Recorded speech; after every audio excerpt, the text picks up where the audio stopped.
যিনি আমাদের সৃষ্টি করেছেন,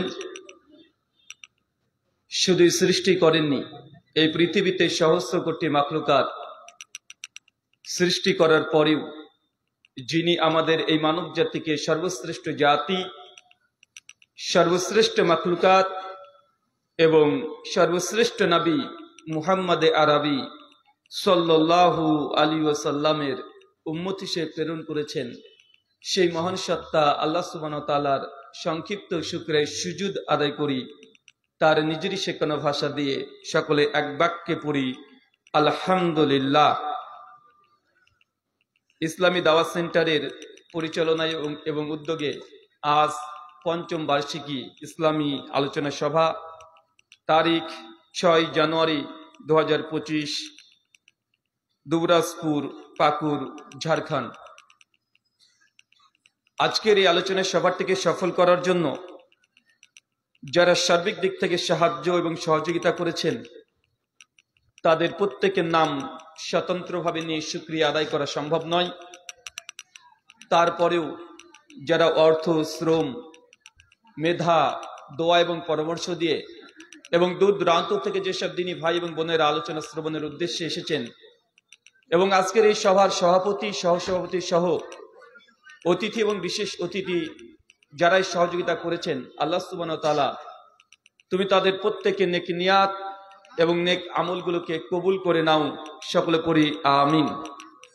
মহান সত্তা আল্লাহ সুবহানাহু ওয়া তাআলার কাছে দোয়া, এই প্রার্থনা, আল্লাহ সুবহানাহু ওয়া তাআলা আমরা মানুষ, আমরা কম বেশি ছোট বড় ভুল ত্রুটি বিচ্যুতি গুনাহ পাপ অন্যায় করে থাকি, আজকের এই আলোচনা সভার ওসিলায় আমাদের পেছনের ছোট ছোট গুনাহগুলোকে তুমি ক্ষমা করে দাও, সকলে পড়ি আমিন। সম্মানিত সুধী, বাদ মাগরিব থেকেই বিভিন্ন আলোচক তারা পবিত্র কোরআনুল কারীম এবং হাদিসে মুবারাকা থেকে অনেক গুরুত্বপূর্ণ আলোচনা আপনাদের সামনে পেশ করেছেন। আজকের এই আলোচনা সভার অন্তিম লগ্নে আপনাদের সামনে উপস্থিত হয়েছি। আপনারা আগে থেকে অবগত আছেন, নির্দিষ্ট একটি বিষয়ের উপরে আলোকপাত করার জন্য লিখিতভাবে জানানো হয়েছে। আমার আলোচ্য বিষয় ইসলামে অর্থ উপার্জনের তরিকা। এ বিষয়ে সংক্ষিপ্ত পরিসরে কোরআন এবং সুন্নাহর আলোকে এবং বর্তমান বিশ্বের প্রেক্ষাপটকে সামনে রেখে ইসলামী অর্থনীতি কি এবং কিভাবে কাজ করে, কিভাবে চলে, সংক্ষিপ্ত পরিসরে ধারণা দেওয়ার চেষ্টা করব। যদিও অর্থনীতি এটা অনেক টাফ এবং কঠিন বিষয়। দেখবেন স্কুলে যতগুলো ছাত্র থাকে, সবচেয়ে কম মার্ক কোন সাবজেক্টে পাই? বলেন, কথা বলেন। হ্যাঁ, কথা বলতে পারেন না আপনারা? চাচা, সবচেয়ে কম নাম্বার কিসে পাই বলেন তো? বাংলা, ইতিহাস, ভূগোল, জীবন বিজ্ঞান, ভৌত বিজ্ঞান, পদার্থ বিজ্ঞান না অঙ্ক? আলেম ওলামা যারা আছে আলহামদুলিল্লাহ তারা অ্যান্সার করতে পারেন। দেন তালাকের মাসালা একটা, ফারাইজ, জমি কিভাবে বন্টন করবেন, ইসলামিক অর্থনীতি, মানে এই সেক্টরটা। কেন ইসলাম হচ্ছে কমপ্লিট কোড অফ লাইফ। এমন কোন বিষয় ইসলামে নেই যে বিষয়ের উপর ইসলাম কথা বলেনি। এমন একটা জায়গা নেই যে ইসলাম কথা বলেনি, এমন কোন জায়গায় নেই। তো আমাকে এই বিষয়টা আলোচনার জন্য আপনারা আগে থেকে ঘোষণা করেছেন। আলোচনার পূর্বে ছোট কিছু বলবেন? আসসালামু আলাইকুম ওয়া রাহমাতুল্লাহ। ফাঁকা আছে, সেই দিকগুলি আপনারা পূর্ণ করেন। একটু আগে বসুন এবং মিলে জুলে বসুন। মা বোনদের উদ্দেশ্যে বলা হচ্ছে যে আপনাদের সামনে যে ফাঁকা জায়গাটা রয়েছে সেই জায়গাটা পূর্ণ করুন।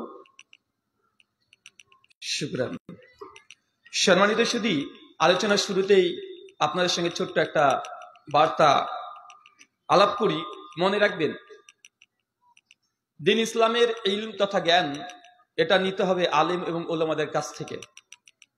যারা বড় বড় শায়েখ, মাশায়েখ, তাদের কাছ থেকে মূলত দ্বীন ইসলামের এই জ্ঞান এগুলো নেবেন।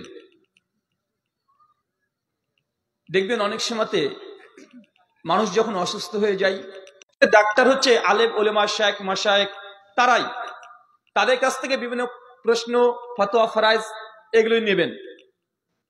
কিন্তু দেখবেন অনেক সময় ডাক্তারের পাশে পাশে কিছু কিছু মানুষ ঘোরাঘুরি করে, যারা ডাক্তার নয়, তবে একটা মানুষ যখন সুস্থ হতে চায়, মানুষ যখন অধিক অসুস্থ হয়ে যায়, ডাক্তারের পাশাপাশি কিছু মানুষ থাকে যারা মানুষের মনোবলকে একটু চাঙ্গা করার জন্য কিছু কথা বলে। যেমন, ভাই দেখেন আপনি আসলে অসুস্থ হয়েছেন, ইনশাল্লাহ আপনি ভালো হয়ে যাবেন, কোনো সমস্যা নেই। আপনার পিঠে আপনার মাথায় হাত বোলানোর কিছু মানুষ থাকে কি থাকে না? মানুষকে যখন মনের দিক থেকে একটু শক্তি সামর্থ্য দেওয়া হয়, সেই অসুস্থ রোগী খুব দ্রুত, ওষুধ যেমন কাজ করে, ডাক্তারের ওষুধ যেমন কাজ করছে, আল্লাহ শাফি তিনি সুস্থতা দেবেন। কিন্তু কিছু মানুষ যদি মনোযোগ বা তার মনের বল পাওয়ারটাকে যদি বৃদ্ধি করে দেয়, সে রোগীটা খুব দ্রুত সুস্থ হয়ে যায়। কিন্তু তারা কিন্তু ডাক্তার নয়, বা কোনো ফতোয়া ফরাইজ এগুলো নিতে হবে তাদের কাছ থেকে। কথা বুঝতে পারছেন? তবে আমি হচ্ছে ডাক্তার নয়, আর ডাক্তারের ভূমিকা পালন করতে চায় না। আমরা হচ্ছে ওই ব্যক্তির মতো যে ডাক্তারের পাশে কিছু মানুষ থাকে যারা পিঠে একটু হাত বুলিয়ে দেয়, একটু মাথাতে হাত বুলিয়ে দেয় মনোশক্তিকে বৃদ্ধি করার জন্য। তাই আমাকে ভুল করে ডাক্তার আবার ভাবেন না। কথা কি বুঝতে পারলেন? মানে বুঝতে পারছেন না নাকি? আমাকে ডাক্তার ভাবেন না, আমি হচ্ছে মানুষের পিঠে একটু হাত বুলিয়ে দেবো, মাথাতে একটু হাত বুলিয়ে দেবো, যেন আপনি মনের দিক থেকে সুস্থতা ফিল করতে পারেন। আর প্রকৃত ডাক্তার তারাই যারা আপনাদের কাছে কোড অফ লাইফ, প্রত্যেকটা সেক্টরে ইসলাম কথা বলেছে। বলে কি বলে না? কথা বলেন। সব জায়গাতে ইসলাম কথা বলে। একটা সময় ছিল যেটা মোটামুটি জিজাস ক্রাইস্টের 100 বছর আগে, মানে আজ থেকে 2600 বছর আগে, মানুষের মধ্যে একটা ধারণা ছিল যে ধর্ম বা আধ্যাত্মিকতা বা ঈশ্বরকে পাওয়া বা গডকে পাওয়ার একটাই রাস্তা, যে দুনিয়াবি যত কিছু আছে সবগুলোকে ভুলে যেতে হবে। কথা বুঝতে পারছেন? মানে দুনিয়াকে ভুলে যেতে হবে, দুনিয়ার মায়াকে ত্যাগ করতে হবে, হয়ে যাবে। অতএব তুমি দুনিয়াকে ভুলে যাও যদি ঈশ্বরকে পেতে চাও। এই জন্য দেখবেন বন জঙ্গল বিভিন্ন মঠে বিভিন্ন ধার্মিকরা সেই সময় গিয়ে তারা নিজেদের সন্ন্যাস জীবন যাপন করতো। এমন মানুষ আছে না নাই? আছে না নাই? এখন অনেক মানুষকে দেখবেন আমাদের হিন্দু সনাতনীদের মধ্যে দেখা যায়, যারা ধার্মিক হওয়ার জন্য সন্ন্যাস নেয় বা বৈষ্ণবী মতবাদে বিশ্বাসী, দেখবেন আমাদের মায়াপুরে চলে যাবেন বা রামকৃষ্ণ মিশনের মঠে চলে যাবেন বা জগন্নাথ মন্দিরে চলে যাবেন। অজস্র নাগা সাধু, অজস্র সাধু তারা বিয়ে শাদীকে পরিত্যাগ করে দিয়েছে। কেন? তাদের উদ্দেশ্যটা খারাপ নয়, তাদের উদ্দেশ্য ঈশ্বরকে পাওয়ার জন্য।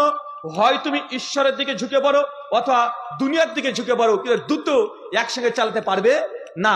আর আল্লাহ নবী আলাইহিস সালাম এসে এই মতবাদকে চ্যালেঞ্জ করেছেন যে না, ধর্ম ওটা নয় যে তুমি জঙ্গলে গিয়ে তুমি সাধু সন্ন্যাসী সেজে তুমি নিজে উপার্জন করবে না, পিতার দায়িত্ব নেবে না, মায়ের দায়িত্ব নেবে না, প্রতিবেশীর ধর্ম সবাই পালন করতে পারে। পারে কি পারে না?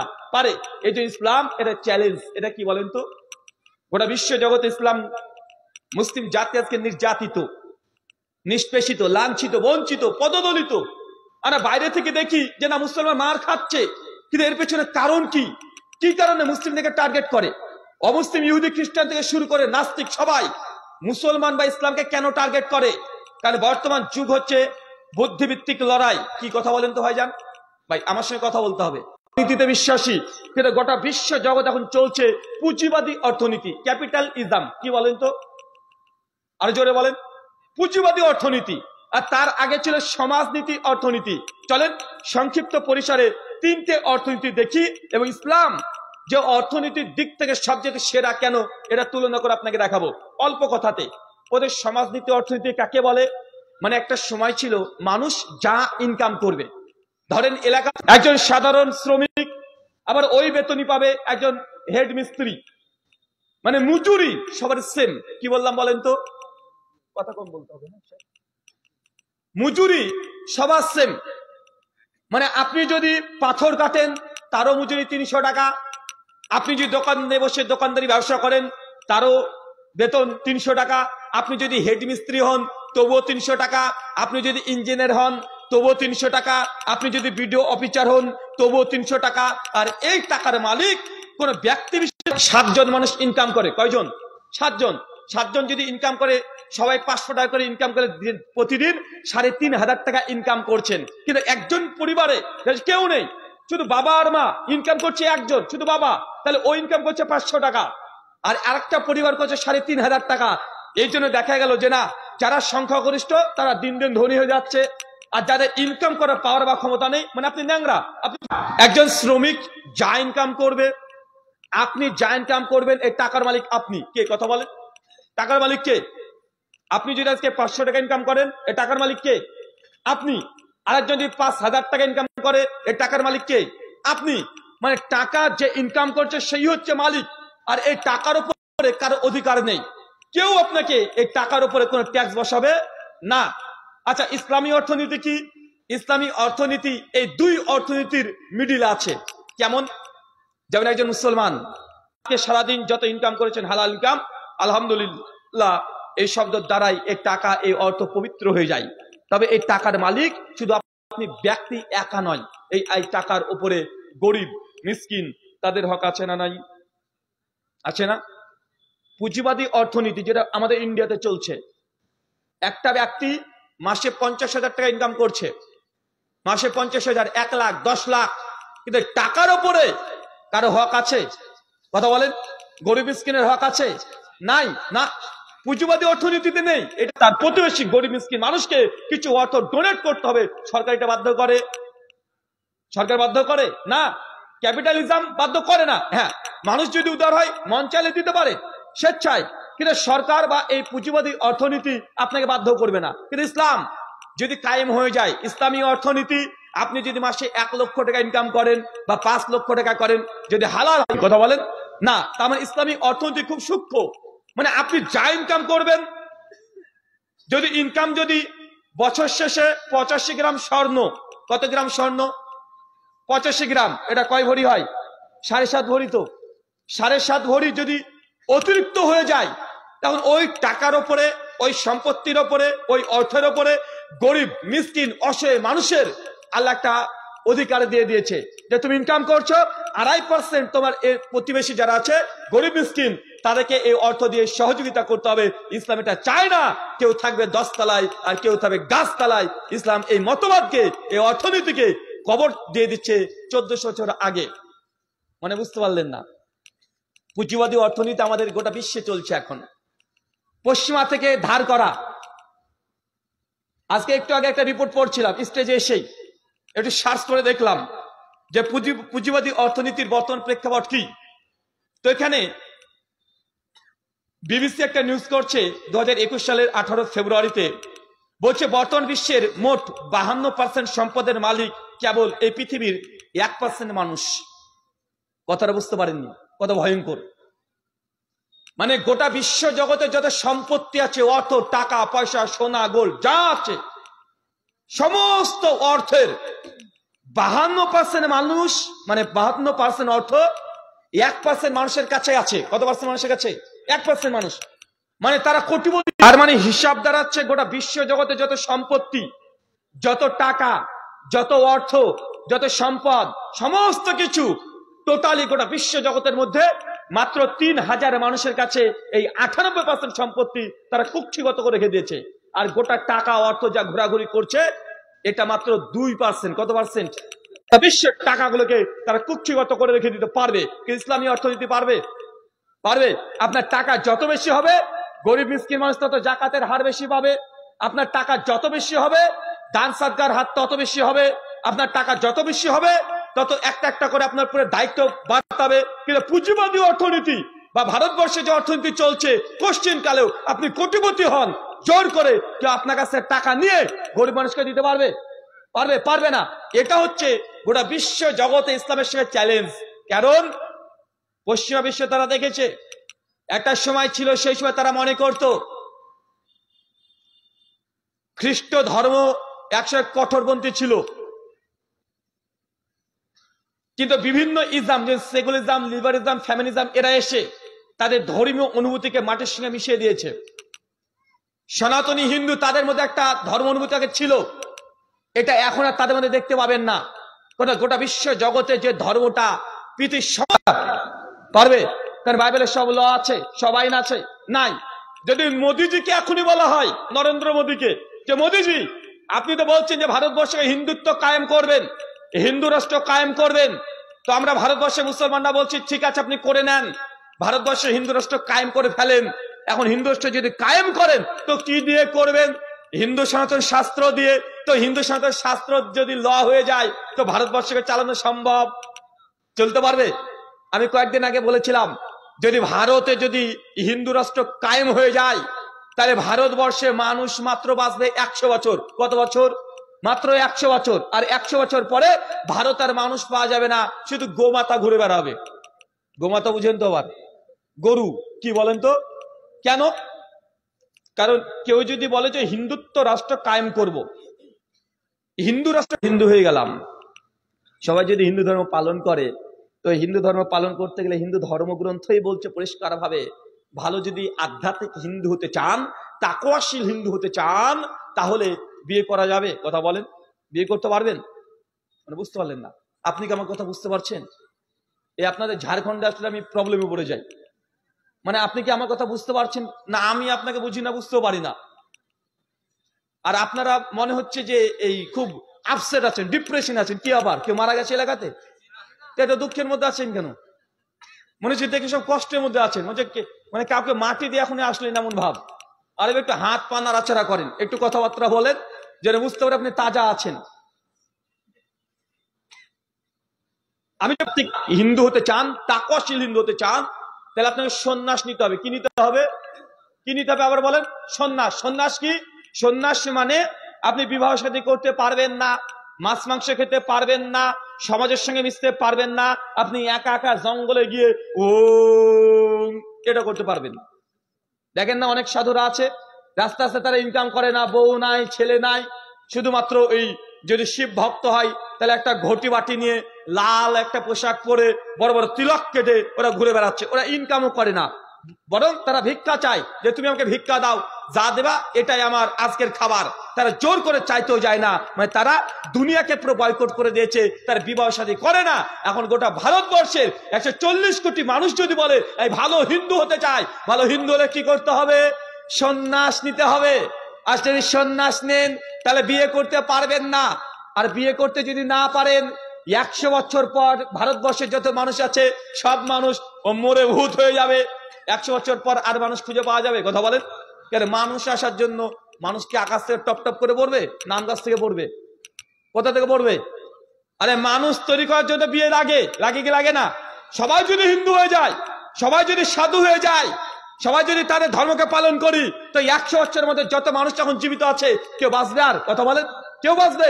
100 বছর বাদ দেন, 150 বছর ধরলাম, 150 বছরের মধ্যে ভারতবর্ষের 140 কোটি মানুষ সবাই মারা যাবে কি যাবে না?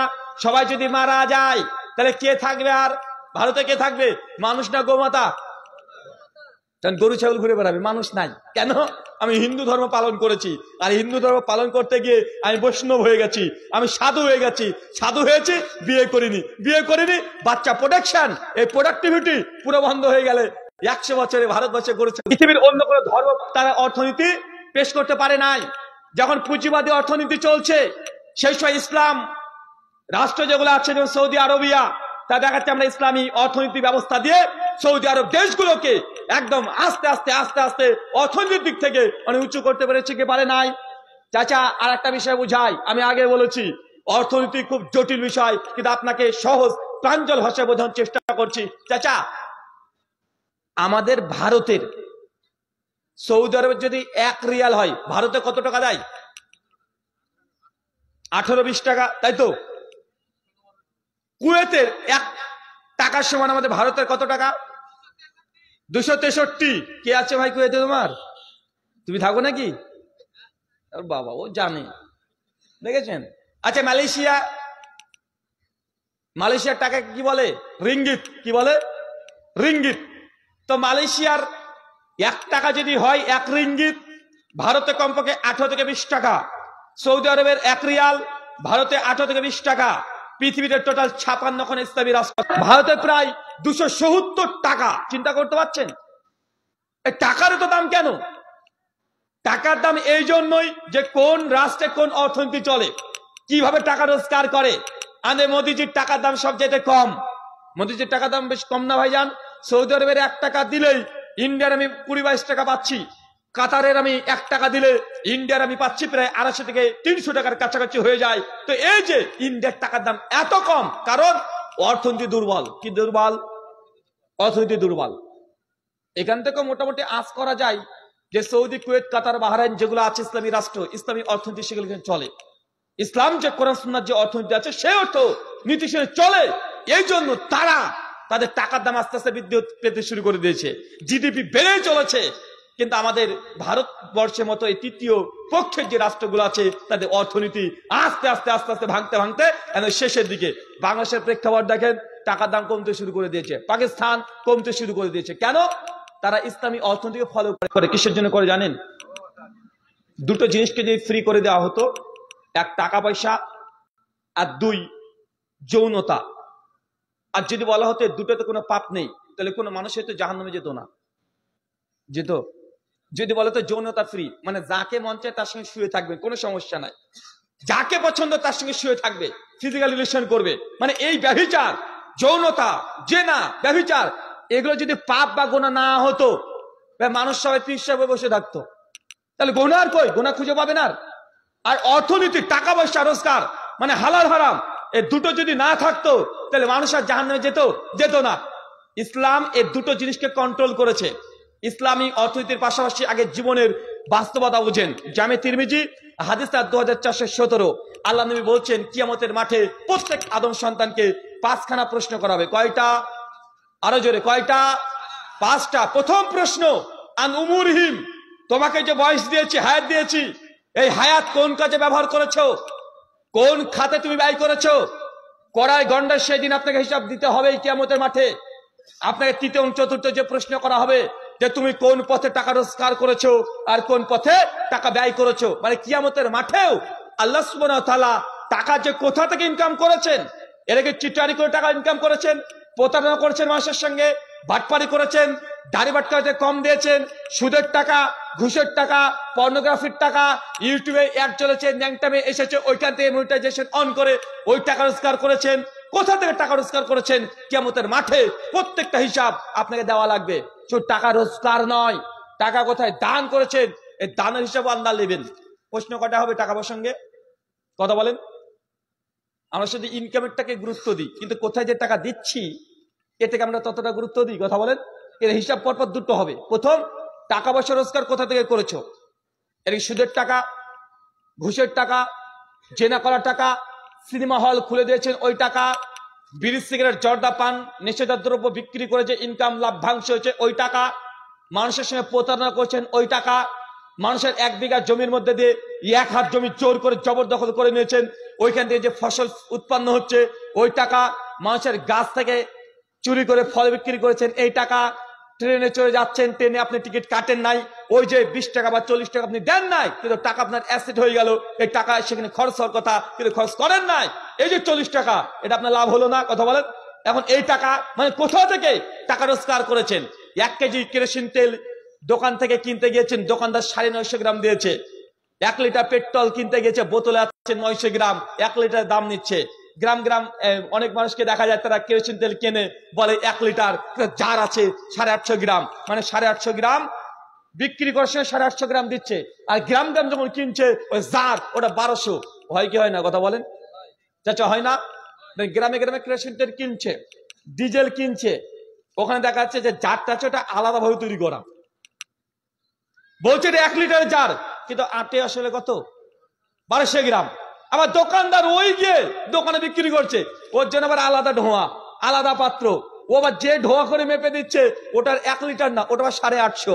মানে কেনা আর বেচা, আগে 400 গ্রাম ও মেরে দিয়েছে। এখনো যতই এইভাবে কাজগুলো করুক, কিয়ামতের মাঠে প্রত্যেকটা টাকা কোথা থেকে ইনকাম করেছেন, কোথায় খরচ করেছেন, দুটো আপনাকে কড়াই গন্ডা হিসাব দিতে হবে। কেন? কারণ দুনিয়া এটা ক্ষণস্থায়ী। মিশকাত হাদিস 5156, আল্লাহ নবী বলছেন একদিন তুই মদিনা রাস্তা দিয়ে যাচ্ছেন, কোথায় বলেন তো চাচা? মদিনাতে নবী যাচ্ছেন, একটা মরা কান কাটা ছাগল, কি ছাগল বলেন তো? কান কাটা মরা ছাগল আল্লাহ নবী তুলেছেন, তুলে সাহাবীকে বলছেন যে সাহাবী আমার, এই কান কাটা মরা ছাগলটা দেখতে পাচ্ছ? জি দেখতে পাচ্ছি। ইয়া রাসূলুল্লাহ, আমরা সবাই দেখতে পাচ্ছি। নবী বলছেন এটা তোমরা কেউ 1 দিনার বা 1 দিরহাম দিয়ে কিনবে? মানে 1-2 টাকা দিয়ে কেউ কি তোমরা কিনবে ছাগলটা? সাহাবীরা ছাগলের দিকে তাকিয়ে হচ্ছে, ইয়া রাসূলুল্লাহ, আরে ছাগল তো মরা, মৃত, তারপর আবার কান কাটা। আর আরবদের স্বভাব, তারা কোনো খোঁজযুক্ত কোনো প্রাণী তারা গ্রহণ করে না। বলছে ইয়া রাসূলুল্লাহ, ছাগল তো মৃত, আরে এর যদি জীবিত হতো তবুও কিনতাম না, এটা কান কাটা। আল্লাহ তখন বলছেন যে তোমাদের নিকটে যেমন মৃত ছাগল, এর যেমন কোনো মূল্য নেই, এর গোটা দুনিয়া, গোটা সৃষ্টি জগৎ আল্লাহ সুবহানাহু ওয়া তাআলার কাছে তেমনই মৃত ছাগলের নাই আল্লাহর কাছে মূল্যহীন। কিন্তু তারপরেও মানুষ এই দুনিয়া নিয়ে মেতে থাকে, থাকে কি থাকে না? দুনিয়া নিয়ে মানুষ তারপরে মেতে থাকে। একাধিক হাদিস দ্বারা প্রমাণিত হয়। সেই মুসলিম মিশকাতে আছে হাদিস না 5157 নম্বর হাদিস। আল্লাহর নবী তিনি দুনিয়ার বাস্তবতা বুঝাচ্ছেন। তিনি বলছেন যে কোন মানুষ যদি দুনিয়ার আখিরাত কি, কোনটা দুনিয়া কোনটা আখিরাত, নবী বলছেন একটা মানুষ সমুদ্রের মধ্যে আঙ্গুল পুরে দিয়েছে। সমুদ্র বুঝেন? সমুদ্র যদি না বুঝেন পানির বোতলটা বুঝেন। একজন মানুষ পানির বোতলে যদি কেউ আঙ্গুল পুরে দেয়, আঙ্গুলটা পুরে দেওয়ার পরে তুল আছে, আপনি যতটুকু আঙ্গুলে পানি লেগে আছে এটা হচ্ছে দুনিয়া। কি বলেন তো ভাইজান? এটা দুনিয়া। আর যেটা বোতলে পড়ে থাকলো ওটা হচ্ছে আখিরাত। দুনিয়ার চেয়ে আখিরাত এত বিশাল, কিন্তু মানুষ তারপরেও এই ক্ষণস্থায়ী দুনিয়ার জন্য মাত্র 20-30 বছর সে ভালো থাকতে চায়। এই জন্য সে সারা জীবন অনন্তকাল মানুষ ভুলে যাচ্ছে। আপনি বলেন তো, আপনি চিন্তা করে আপনি দেখেন আপনি জীবনে কত বছর বাঁচবেন। আপনার বয়স এখন 30 বছর, আর হয়তো আপনি 20 থেকে 25 বছর ইনকাম করবেন। তারপরে আমাদের প্রত্যেকের কবরে যেতে হবে, হবে কি হবে না?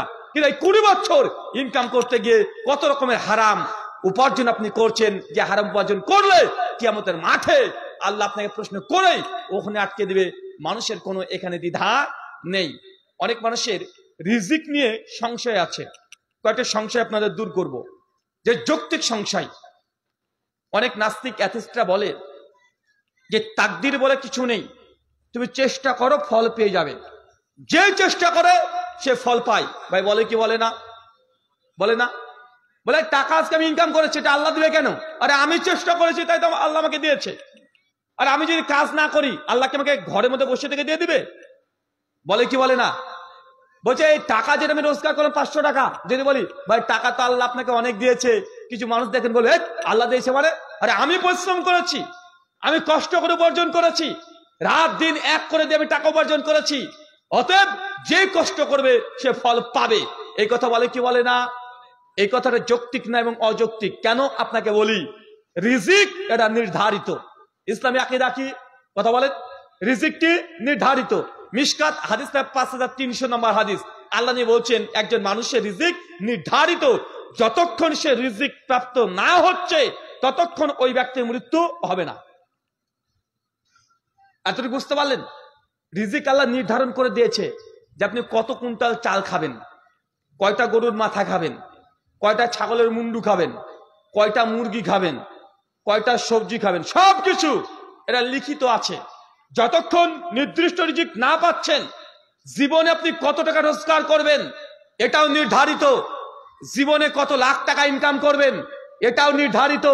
মানে আপনি চাইলে বেশি ইনকাম করতে পারবেন এটা না, মানে আল্লাহ যা নির্ধারণ করে দিয়েছে আপনি তাই পাবেন, জোর করে আপনি কিছু করতে পারবেন না। এখন আমাদের প্রশ্ন আসে, তাই চেষ্টা করলে কি রিজিক বাড়তে পারে? ইসলামী আকীদা যে না, সম্ভব নয়। উদাহরণ দিয়ে বুঝতে পারেন। ভাই আপনারা ক্লাসে 3 জন ফার্স্ট বয় ছিলেন, মনে পড়ে? 3 জন ফার্স্ট বয়, 3 জন একসঙ্গে পরীক্ষা দিচ্ছে, পরীক্ষা দিয়ে 3 জনই চাকরি পেয়েছে, 3 জনই ডাক্তার হয়েছে, নাম্বার মার্ক সব সেম, 3 জনই ডাক্তার, 3 জনের নাম সুনাম সেম হয়? হয় সেম? আপনিও ধরেন একটা টুকটুকি কিনেছেন, আপনার পাশের জন্য টুকটুকি কিনেছে, দুজনই একদম ভোর 6টার দিকে বেরিয়ে পড়লো টুকটুকি নিয়ে, দুজনই চেষ্টা করছে, চেষ্টা কোনো ত্রুটি নেই। সন্ধ্যার শেষে এসে দুজন কি সেম ইনকাম করতে পারে? তা আপনি বললেন যে চেষ্টা করলেই ফল পাওয়া যায়, আর চেষ্টাটা সবাই করছে।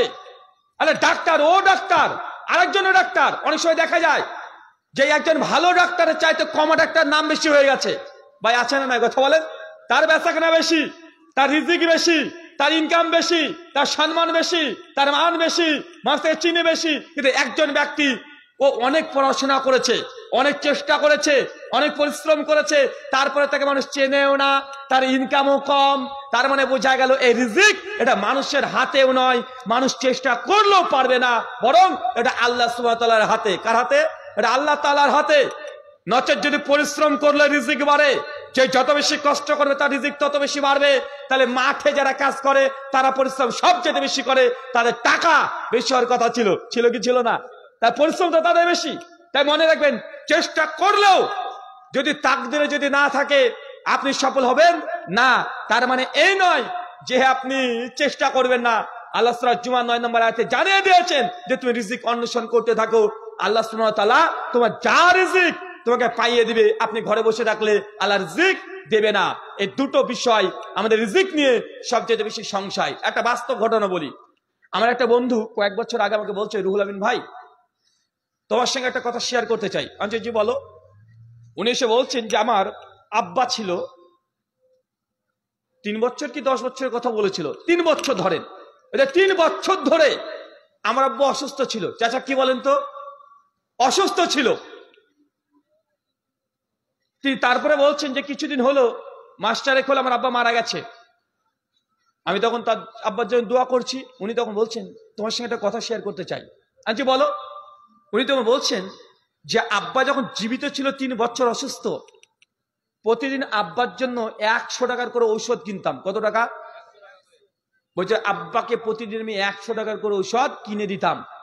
আমার দোকান খুব বড় নয়, আমি ছোট ব্যবসায়িক, সারাদিনে আমার লাভ 200-400 টাকা হয়। গোটা দোকান যদি দোকান হয়, ওই দোকানে মাল যা আছে 10,000 টাকার মাল নেই, ছোট ব্যবসায়ী। বলছে আমার বেশি বেচা কেনা হয় না, সারাদিন বসে থাকলে 200-400 টাকা ইনকাম হয়ে যায়। তো প্রতিদিন রাত্রিবেলাতে দোকান থেকে ফেরার সময়তে আব্বার জন্য 100 টাকার করে ওষুধ আমি দীর্ঘ 3 বছর ধরে আমি কিনে নিয়ে যাই। 1 মাসের ওষুধ কিনতে পারি না, 3000 টাকা হচ্ছে, প্রতিদিন কিনে নিয়ে যাই 100 টাকা করে। আমি তার কথা শুনছি। উনি তখন বলছেন সেই সময় যে ইনকামটা ছিল ওর মধ্যে থেকে 100 টাকা করে প্রতিদিন খরচ হতো, মাসে 3000 টাকা। উনি বলছেন যে আমার আব্বা মারা গেছে মাস 4 হলো।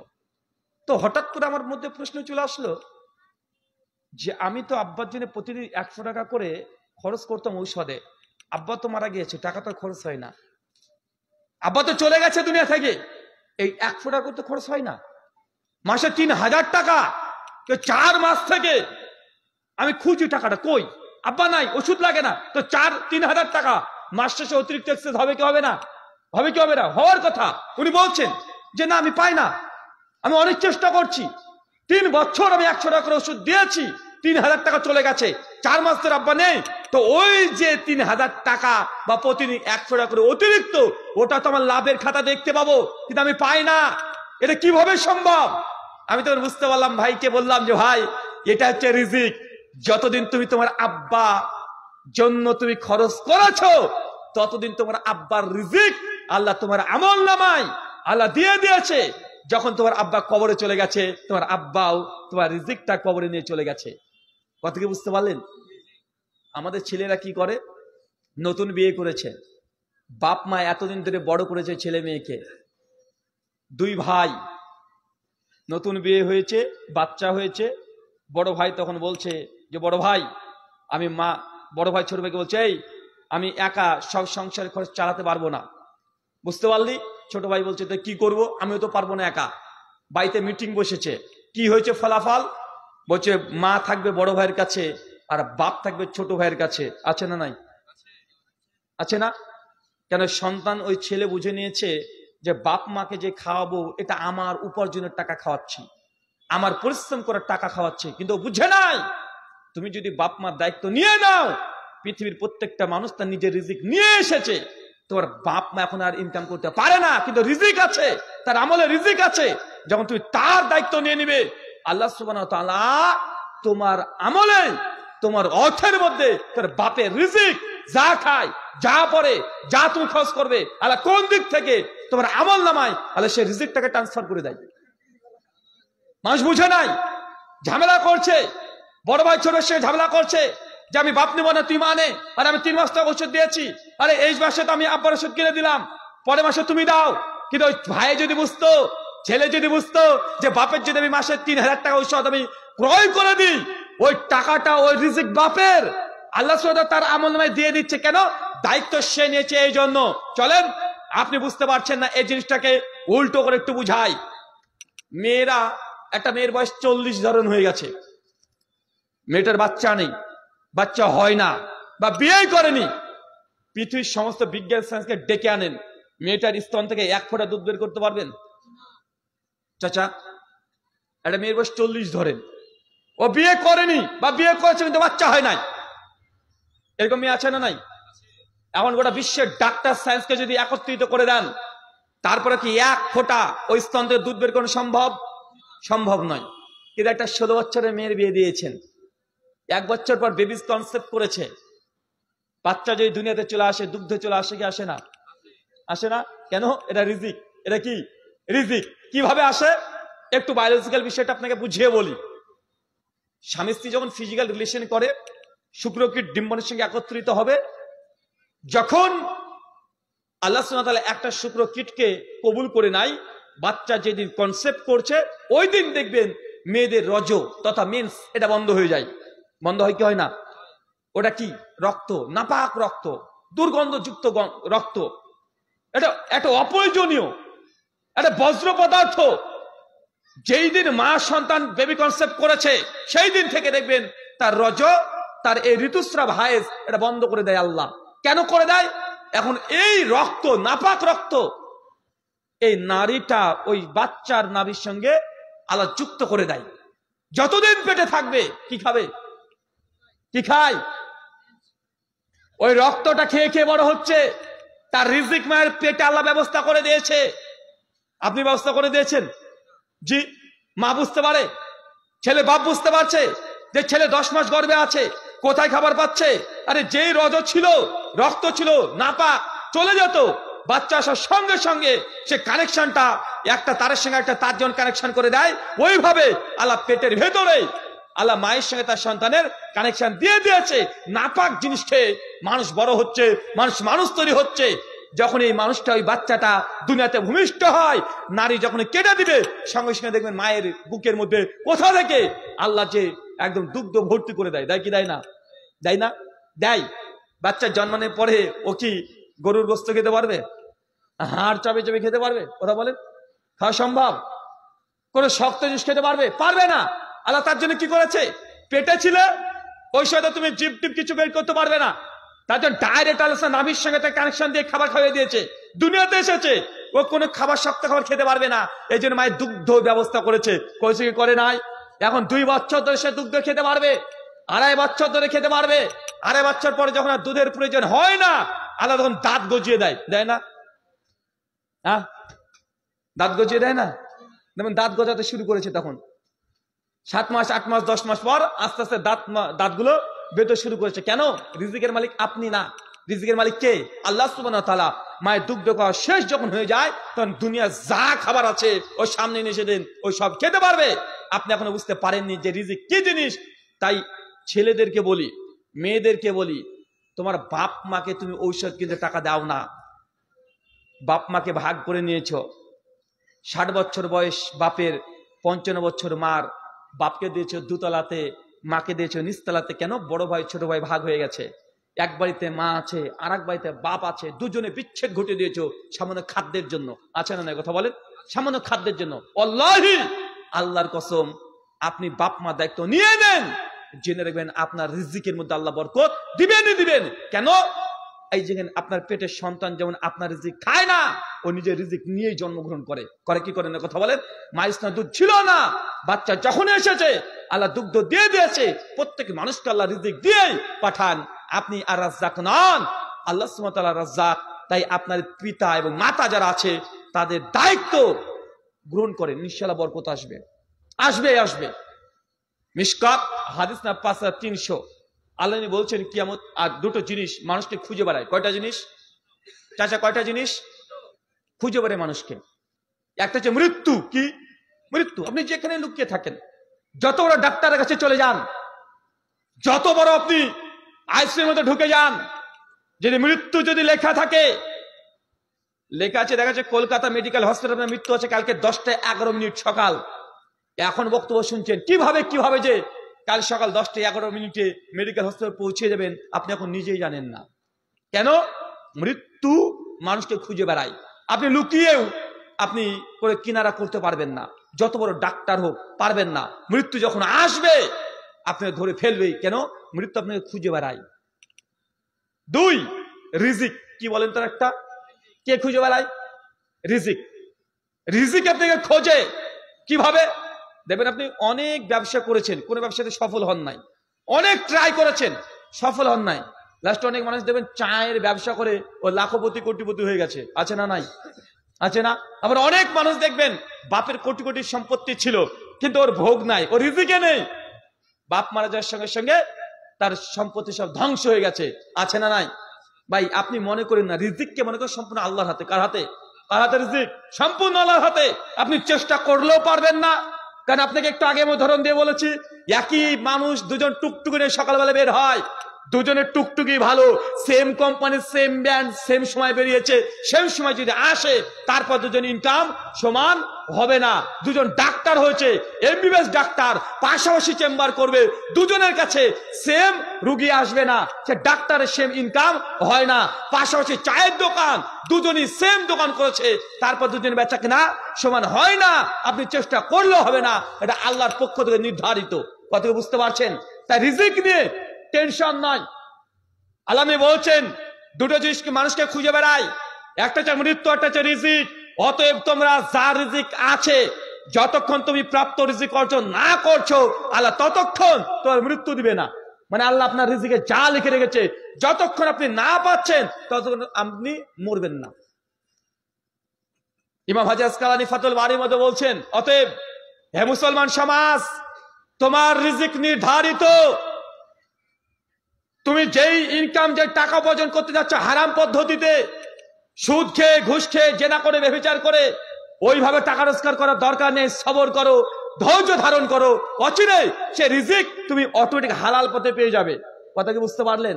মানে আজকে আপনি দোকানদারি করেছেন, সারাদিন 50 গ্রাম করে আলু কম দিয়েছেন, 20 কেজি আলু বিক্রি করেছেন, টোটাল প্রায় 1 কেজি ধরেন কম আলু দিয়েছেন মানুষকে। কেন? আপনার বাটকারাটা কম করে গেছেন, প্রতারণা করছেন। এরকম আছে না নাই? আল্লাহ নবী কি বলছেন?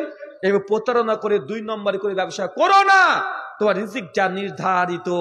এখন আপনি যদি এই 1 কেজি যে আপনি দাড়ি বাট করে কম দিয়ে ইনকামটা করলেন, 20 টাকা লাভ করেছেন, আপনি যে সবর করতেন, এই প্রতারণা না করতেন, দিন শেষে আল্লাহ সুবহানাহু ওয়া তাআলা দেখো ওই ইনকামটাই, যেই টাকা লাভ করেছেন, অন্য কোনো দিক থেকে আপনাকে দিয়ে দিতেন কি দিতেন না? আল্লাহ দিতে পারেন। তাই বলছেন যে খবরদার হারাম অন্বেষণ করো না। তুমি যেই টাকাটা তুমি হারাম পথে পাচ্ছ, সবর করো, তুমি ধৈর্য ধারণ করো, তোমার রিজিক তুমি অটোমেটিক হালাল পথে পেয়ে যাবে। কোন পথে পাবেন? কোন পথে? হালাল পথে পেয়ে যাবেন। আপনি যুবক আছেন, চাকরির জন্য আপনাকে ঘুষ দিতে বলেছে, আপনি বলছেন ইন্নী আখাফুল্লাহ, নিশ্চয়ই আমি আমার রব আল্লাহকে ভয় করি, আমি ঘুষ দিয়ে চাকরি নেব না, ঘুষের আমার প্রয়োজন নেই।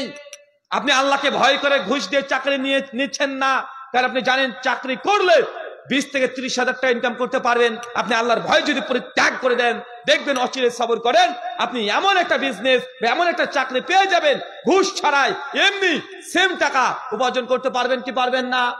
যুবক ভাই তরুণদেরকে আর একটা কথা বলে দিই, মনে রাখবেন, চাকরির পেছনে ছুটবেন না। কি বললাম? চাকরির পেছনে ছুটবেন না। চাকরি রিজিককে সংকীর্ণ করে দেয়। কি করে দেয়? চাকরি রিজিককে কি করে দেয়? সংকীর্ণ, বাইন্ডিং করে দেয়, বেঁধে দেয়। আপনি একটা চাকরি করছেন, 40,000 টাকা বেতন পাবেন, রিজিক রাখেন। কোন নবী রাসূল তারা চাকরি করতেন না, কি করতেন? ব্যবসা। সহিহ বুখারী 2072 নম্বর হাদিস, আল্লাহ বলছেন, আল্লাহ দুনিয়াতে এমন কোন নবী রাসূল পাঠান নাই যাদেরকে দিয়ে ছাগল চুরিয়ে নেন নাই। কি চুরিয়ে নেন নাই? ছাগল চুরি নেয় নাই। সমস্ত নবী রাসূলকে আল্লাহ সুবহানাহু ওয়া তাআলা ছাগল চুরিয়ে নিয়েছে। সাহাবারা বলছে, ইয়া রাসূলুল্লাহ আপনাকেও? আল্লাহ বলছে, জি, আমিও কুরাইশদের ছাগল চুরিয়েছি 1 রাতের বিনিময়ে। দাউদ আলাইহিস সালাম, সুলাইমান, সবাইকে দেখেন, বেশিরভাগ নবী রাসূল কেউ দর্জি করতো, কেউ কৃষির কাজ করতো কি করতো না? কথা বলেন। আবু বকর কাপড়ের ব্যবসা করতো, সাহাবীদের মধ্যে দেখেন ওমর, ওসমান, আলী, সবাই তারা ব্যবসা করতো। কেন? ব্যবসা, এখানে বরকত আছে। চাকরি রিজিককে সংকীর্ণ বেঁধে দেওয়া। ভারতবর্ষের মোদিজি ক্ষমতায় যাচ্ছে, তাই না? আম্বানি, ওকে চাকরি করে না ব্যবসায়িক? কে? গোটা বিশ্বের যতগুলো রাষ্ট্র আছে জেনে রাখবেন, এই রাষ্ট্রের কাছে রাষ্ট্রের প্রধানমন্ত্রী যিনি, তিনি কার মুখাপেক্ষী জানেন? কার পাচাটে? সেই দেশের সবচেয়ে বড় ব্যবসায়িকের কাছে। কেন বলেন তো? মোদিজির এখন যদি 2000 কোটি টাকা লাগে, কে দিবে? স্কুল মাস্টার দিতে পারবে? ইঞ্জিনিয়ার দিতে পারবে? প্রফেসর দিতে পারবে? কে দিবে? ব্যবসায়িক। কে দিবে? ব্যবসায়িক দিবে। আম্বানিকে বলবে যে দাদা কিছু মনে করবেন না, 2000 কোটি টাকা লাগবে আমাদের এবারকার ইলেকশন করতে। কি করতে? কথা বলেন না। ইলেকশন করতে 2000 কোটি টাকা লাগবে। মোদিজিকে বলবে আম্বানিকে, তার 2000 কোটি টাকা দিয়ে দিবে। গোটা বিশ্বের যত রাজনীতি আছে, যারা গোটা বিশ্বকে প্রধানমন্ত্রীকে চালাচ্ছে, সেই দেশের বড় বড় ব্যবসায়িক যারা আছে তারা। বাংলাদেশকে চালাতো কে আগে? হাসিনাকে কে চালাতো? ব্রাক। কে? কথা বলেন। ব্রাক বড় বিজনেস প্রতিষ্ঠান বাংলাদেশের। তার মানে আপনাকে বুঝতে হবে, ব্যবসায়িকরাই একটা রাষ্ট্র চালায়। কে চালায়? ব্যবসায়িকরা। কি চালায়? ব্যবসায়িকরা। আম্বানি দেখভাল করছে। তার জন্য আমি যুবকদেরকে বলেছি আগে থেকে যে মুসলমান, চাকরি হচ্ছে আধুনিক দাসত্ব। আধুনিক দাসত্ব মানে আপনাকে আজকে চাকরি পেয়ে গেলেন, এই মাত্র 30-40 হাজার টাকা, এটাই বেতন। সারা জীবন ওই বেতন নিয়ে চলতে হবে। কিন্তু আপনি যদি বিজনেস করেন, ব্যবসা করেন, আপনার বরকত আসতে পারে কি পারে না? পারে কি পারে না? ব্যবসাতে বরকত আসতে পারে।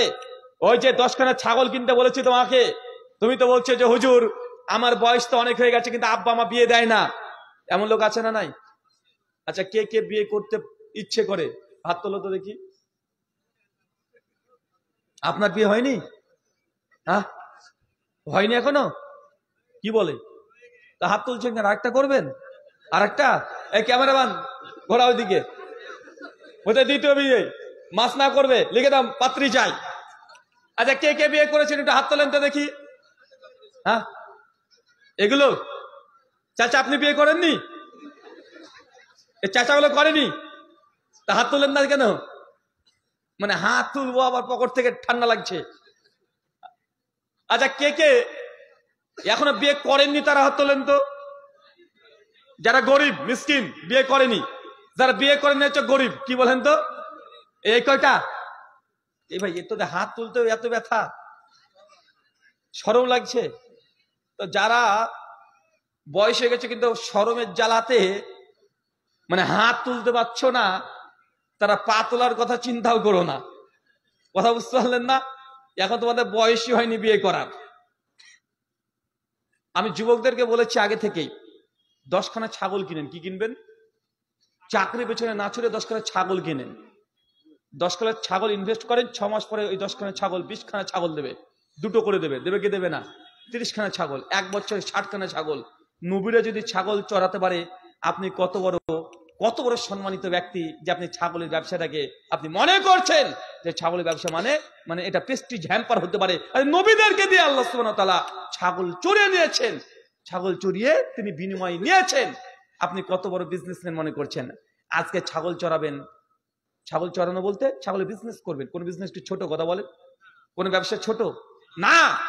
যখন ব্যবসা করবেন বরকত আসবে। জেনে রাখেন, 3টে কারণে আল্লাহ বিজনেস বা ব্যবসা থেকে বরকত তুলে নেয়। কয়টা কারণ? দোকানদার কে কে আছেন একটু হাত তোলেন তো দেখি। এই কয়টা দোকানদার?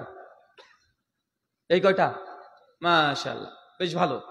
3টে কারণে যে অর্থ উপার্জন করছেন আল্লাহ বরকত তুলে নেয়। কি তুলে নেয়?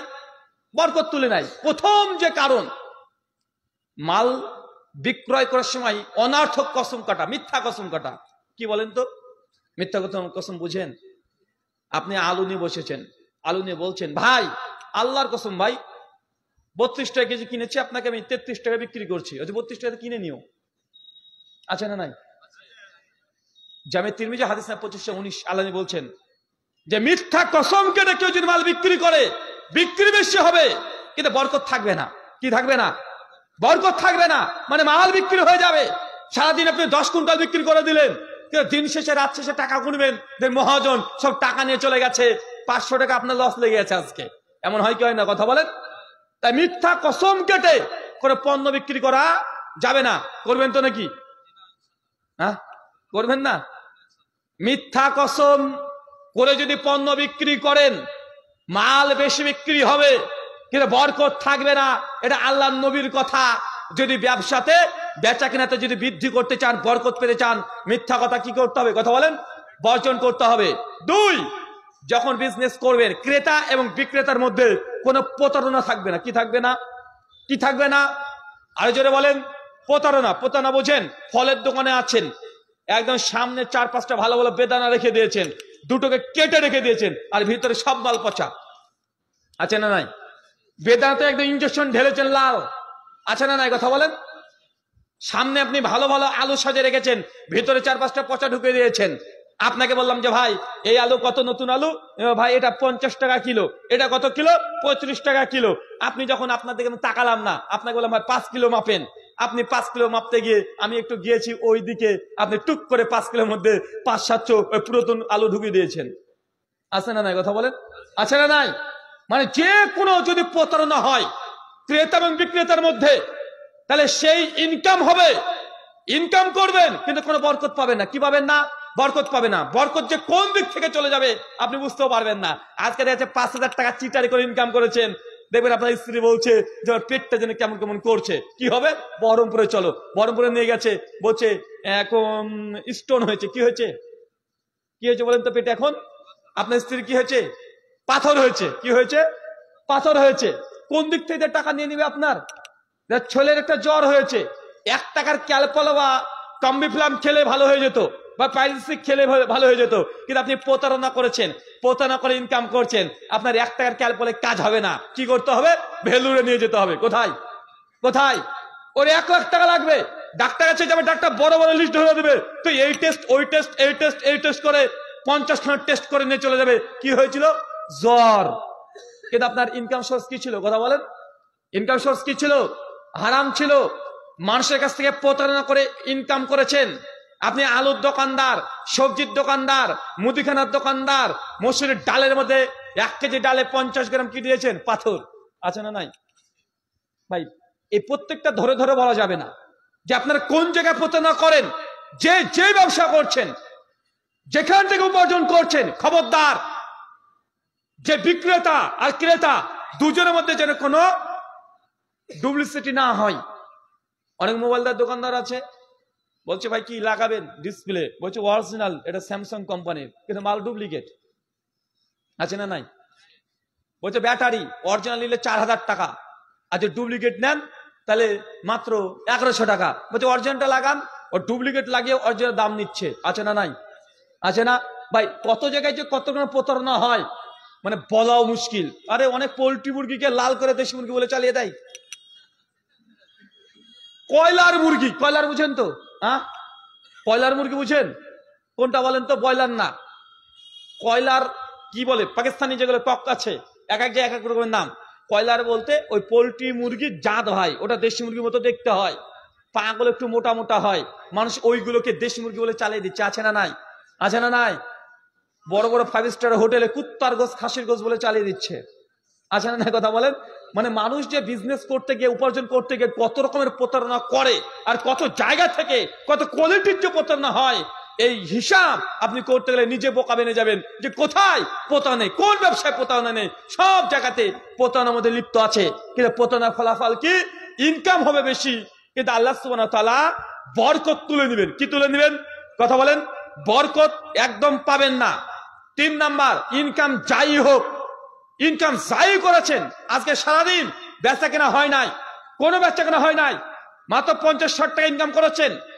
রাত্রিতে যখন দোকানটাকে বন্ধ করে আসবেন, ক্যাশ বাক্স থেকে টাকা গুনে দেখবেন মাত্র 50 টাকা লাভ্যাংশ হয়েছে।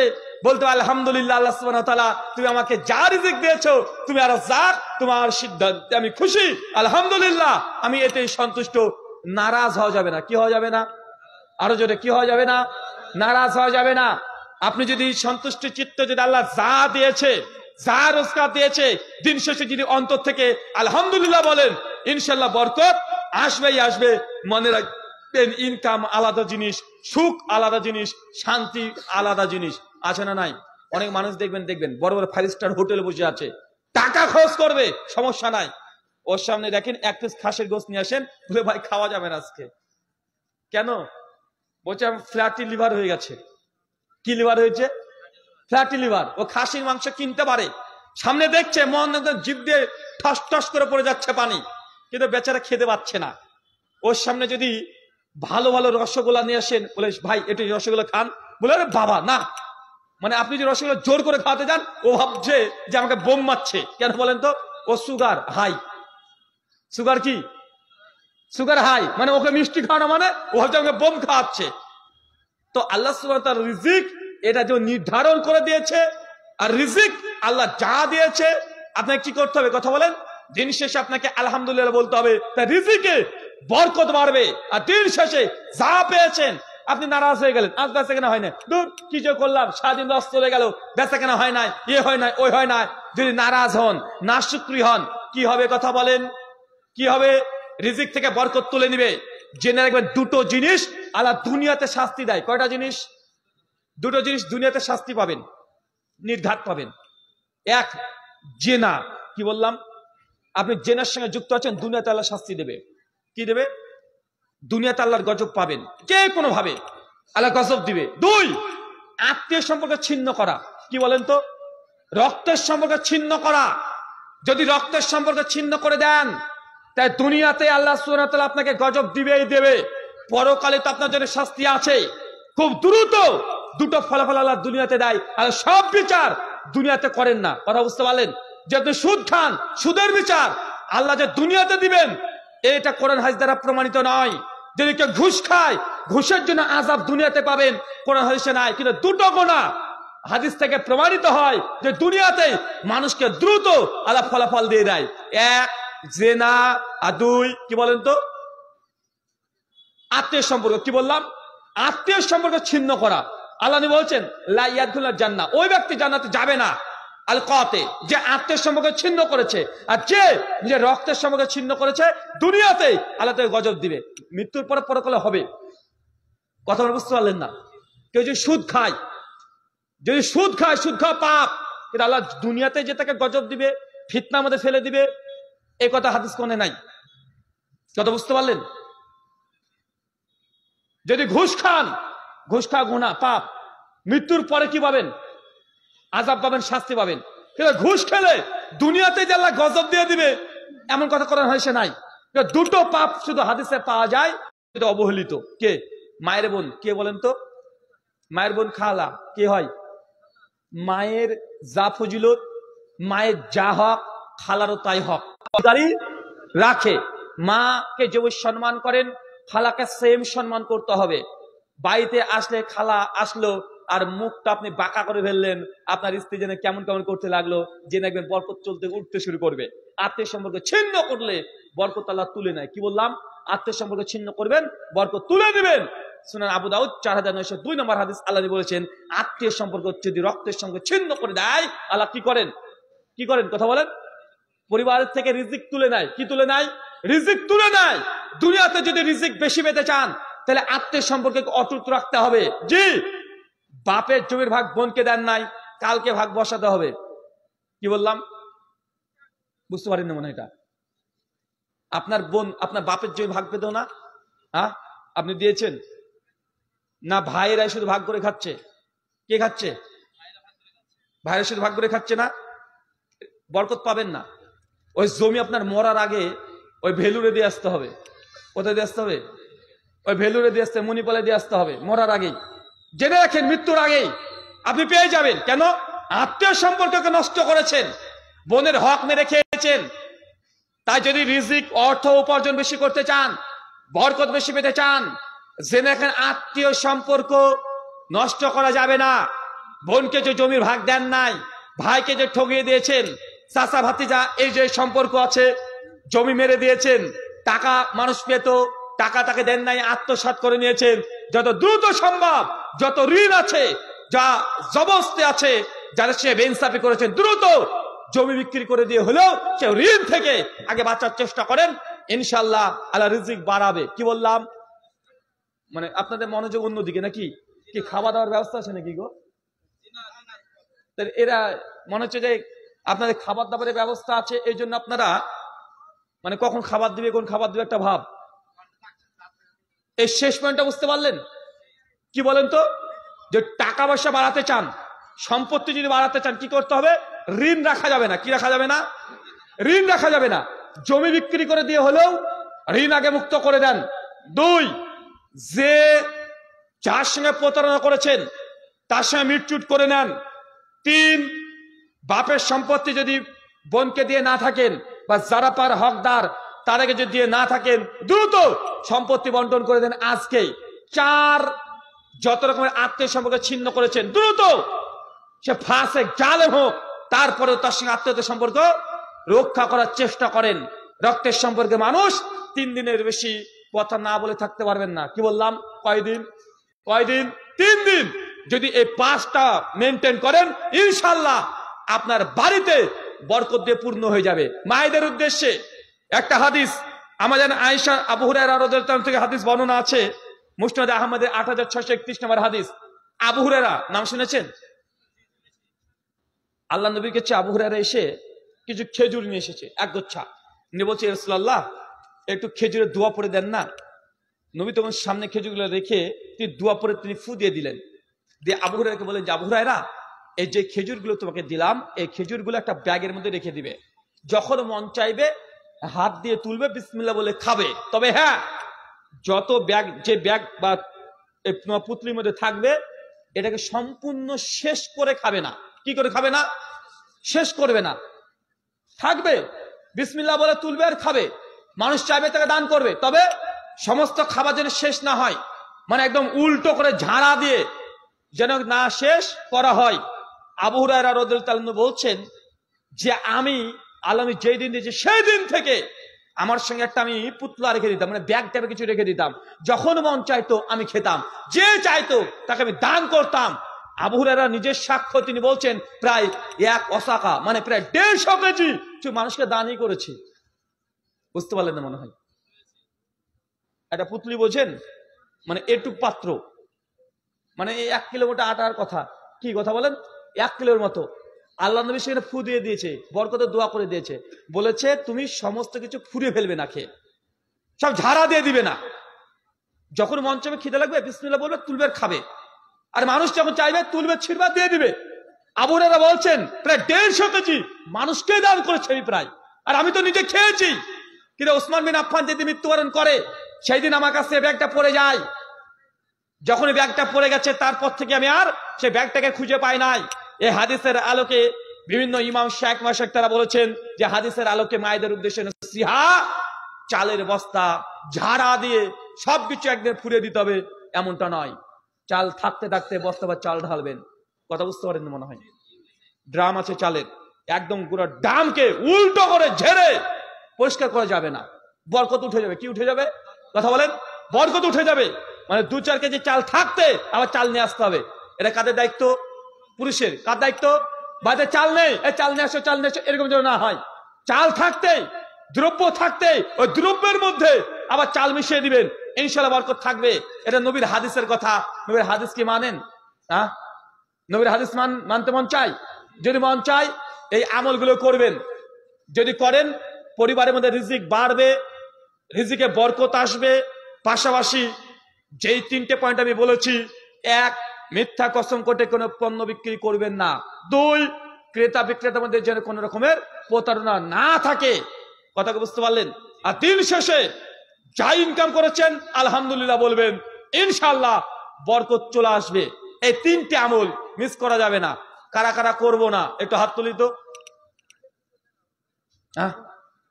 সবাই করবেন? আচ্ছা, একজন দাঁড়ান তো, দোকানদার একজন হাত তুলেন তো। কেউ দোকানদার আছেন? তুমি আছো, দাঁড়াও, বলো 3টে পয়েন্ট বলেছি কি কি?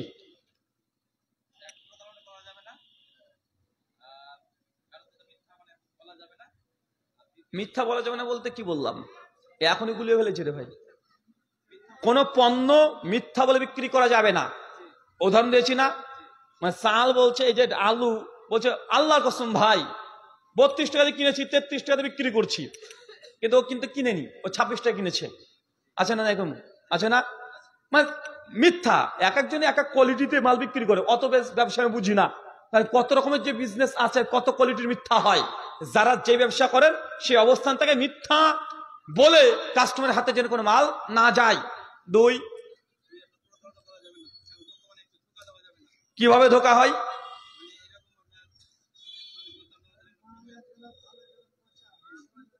দেখেন দেখেন তাফসির করছে, ঠিক আছে, সমস্যা নাই। মানে কোন রকম প্রতারণা, মানে মালের সঙ্গে দেখা যাচ্ছে আপনি যেই মাল বলেছেন সেই মালই দেবেন, কথা বলেন আজা খেজুর ভাই, তাজা সৌদি আরব আজা খেজুর, সৌদি আরব আজা খেজুর না, আজা খেজুর 700-এর মধ্যে মানে 700 আছে আর 300 হলো মাল ঢুকিয়ে দিয়েছে, হয় কি হয় না কথা বলেন। মানে ভাই আমি আগে থেকে বলেছি কত রকম যে প্রতারণা হয় এটা ভাই আমি বলতে পারবো না। যে বিজনেস করছেন সে বিজনেসে প্রতারণা যেন না থাকে। তবে এখানে একটা মাসালা বলে দিই, তুমি বসো, একটা মাসালা বলে দিই। হুজুর কত টাকা লাভ করতে পারবো? ধরেন একটা জিনিস কিনছে 5 টাকা দিয়ে, 50 টাকা দিয়ে যদি বিক্রি করি 45 টাকা লাভ, 4টে খেয়ে বাবার নাকি করা যাবে, এত লাভ করা যাবে। লাভ একটা জিনিসের দাম 1 টাকা। উদাহরণ দিই, একটা মোবাইলের মাইক্রোফোন, আমি এই ব্যবসা করতাম তো আগে, তাই এটা দিয়ে বলি। একটা মাইক্রোফোন আমরা কিনতাম 1110 নোকিয়া, মনে পড়ে 1110 নোকিয়া, ঢং করে সাপের গেম হতো, হ্যাঁ ওই যে সাপ যেত ঢং করতো, ওই মোবাইল 1110 আমরা যখন কিনতাম 7 টাকা দিয়ে মাইক্রোফোন লাগতো। দাম কত থাকতো তখন মাইক্রোফোন? আমাদের কাছে যখন আসতো তখন আমরা নিতাম 70 টাকা 100 টাকা। কত টাকা নিতাম? 70 টাকা থেকে 100 টাকা। তো কিনলাম 60 টাকা, 10 গুণ নয়, আরে 700 গুণ লাভ করছি। কত গুণ? ডবল করে 14 টাকা হয়, মানে আমরা 100 টাকা নিচ্ছি। এখন কোন দ্রব্য কত পার্সেন্ট লাভ করতে পারবেন, এটা একটা বড় প্রশ্ন। মনে রাখবেন চলন্ত বাজার যত ততই আপনি লাভ করতে পারবেন। যেমন মালের দাম 7 টাকা হোক আর 10 টাকা হোক আর 1 টাকা হোক, একটা মেডিসিন ঔষধ দেখা যাচ্ছে ক্যালপল ঔষধ, এক ফাতার দাম 1 টাকা, কিন্তু মার্কেটে বিক্রি হচ্ছে 100 টাকা। সবাই 100 টাকা নিচ্ছে, আপনি 100 টাকা নিতে পারবেন, জায়েজ, ঠিক আছে। 2, দেখছে মার্কেট প্রাইস হচ্ছে 50 টাকা, কিন্তু আমি এসেছি নতুন, আরে হুজুর এসছে, হুজুরের মেলা টাকা, লে 100 টাকা নিয়ে নে। মার্কেট প্রাইস কত? 50, কিন্তু আপনি 100 টাকা নিয়ে নিলেন। কথা বুঝতে পারলেন না? একটা জিনিস 1 টাকা দাম, মার্কেট যদি 100 টাকাতে বিক্রি হয় 100 টাকা নেওয়া জায়েজ, 99 টাকা লাভ করছেন জায়েজ। কিন্তু মার্কেটের অতিরিক্ত যদি চান, মার্কেটের কি অতিরিক্ত যদি 1 টাকা বেশি চান, তাহলে এই টাকাটা আপনার জন্য অবৈধ হবে। কি হবে কথা বলেন? এই টাকাটা আপনার জন্য অবৈধ হবে। বলেন যে ভাই দেখেন সব যে 70 টাকায় বিক্রি করছে, কিন্তু আসলে মাল সব জায়গায় 60 টাকায় হয়, কিন্তু দেখছেন হুজুর এসছে আমাদের গ্রাম সম্পর্কে জানে না, বা কোনো বিএসএফ এসছে অন্য দেশ থেকে, বিএসএফ তো ও কিছু বুঝে না, নিয়ে বেশি নিয়ে নে একটু, এরকম আছে না নাই? তাই চলন্ত দাম যা লাভ, মানে লাভ যতই হোক না কেন আপনি করতে পারবেন। বুঝতে পারছেন? 3টে জিনিস আল্লাহ সুবহানাহু ওয়া তাআলা কবুল করো, সকলে বলি আমিন। কিছু বলছেন?